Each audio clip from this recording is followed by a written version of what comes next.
Last video में मैंने तुम्हें यह समझाया कि हम x एक्सिस पे थीटा ड्रॉ करते हैं और y एक्सिस पे j थीटा वन क्या है, हमारा लॉस फंक्शन है और हमें कुछ इस तरीके से कर्व दिखता है और ये वो पॉइंट होता है जो कि मिनिमा पॉइंट होता है जो हमें एक्चुअली फाइंड आउट करनी है। We are interested in this point, क्यों? क्योंकि इसमें थीटा का जो वैल्यू है वही बेस्ट फिट लाइन होता है। अब मेरा सवाल ये है कि यार मशीन्स को कैसे पता चलेगा कि इस तरह बनना है या इस तरीके से बनना है, वो फाइनली कन्वर्ज कैसे करेगा इस पॉइंट पे। मान लो कि हम इस पॉइंट पे हैं, कैसे पता कि हमें इस पॉइंट पे जाना है? यहाँ पे मशीन्स इस्तेमाल करती है हमारा सबसे इंपॉर्टेंट टूल मैथमेटिक्स। हम क्या करते हैं कि इस पॉइंट पे डेरिवेटिव निकालते हैं। तो मुझे ये बताओ कि जब भी हम किसी भी फंक्शन को डिफरेंशिएट करते हैं तो हमें क्या मिलता है? स्लोप मिलता है। तो इस पॉइंट पे अगर हमने डिफरेंशिएट किया तो हमें स्लोप मिलेगा। स्लोप क्या होता है? कोई भी टेंजेंट किसी भी एक पॉइंट पे, राइट? और इस पॉइंट पे हमें ये वाला स्लोप मिलेगा, करेक्ट?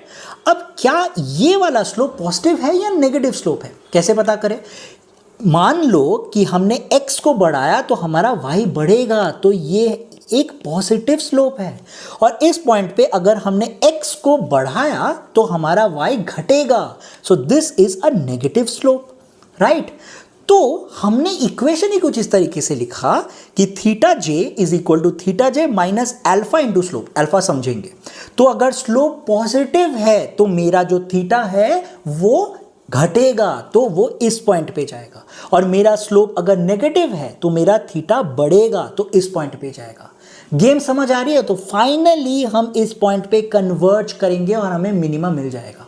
अब इस पॉइंट पे, इस इक्वेशन पे एक और इंपॉर्टेंट चीज है alpha. What is alpha? Alpha is the learning rate. क्या लर्निंग रेट इंपॉर्टेंट है? बिल्कुल इंपॉर्टेंट है। ध्यान से देखो, इस पॉइंट पे अगर लेट्स से अल्फा बहुत ज्यादा है, बहुत ही ज्यादा है, तो हम सीधा यहां पे पहुंच सकते हैं, राइट? क्योंकि अल्फा बहुत ज्यादा है। फिर यहां पे पहुंच सकते हैं, फिर यहां पे पहुंच सकते हैं, फिर यहां पे पहुंच सकते हैं, so on and so fourth. हो सकता है कि हम यहां पे कन्वर्ज करें, बट हो सकता है हम कभी ना करें। इट्स लाइक तुमने एक टेबल टेनिस बॉल को एक ग्लास पे फेंक के मारा और वो घूमे जा रहा है, ऑसिलेट किए जा रहा है। तो अल्फा अगर लेट्स से बहुत ही ज्यादा छोटा हो तो हम धीरे धीरे धीरे धीरे धीरे धीरे फाइनली इस मिनिमा पॉइंट पे आएंगे। बहुत टाइम लगेगा हमारे एल्गोरिथम को। तो हमें इस लर्निंग रेट या अल्फा का जो वैल्यू है वो ऑप्टिमल रखना होगा, तभी जाके हम फाइनली मिनिमा पे जाके कन्वर्ज करेंगे। और इसी एल्गोरिथम को कहते हैं रिपीट कन्वर्जेंस थ्योरम, ठीक है? एंड ये जो एल्गोरिथम मैंने समझाया that is gradient descent, okay? इस लेक्चर के नोट्स तुम्हें नोट्स अपने डीएम में मिल जाएगा, जस्ट कमेंट नोट्स।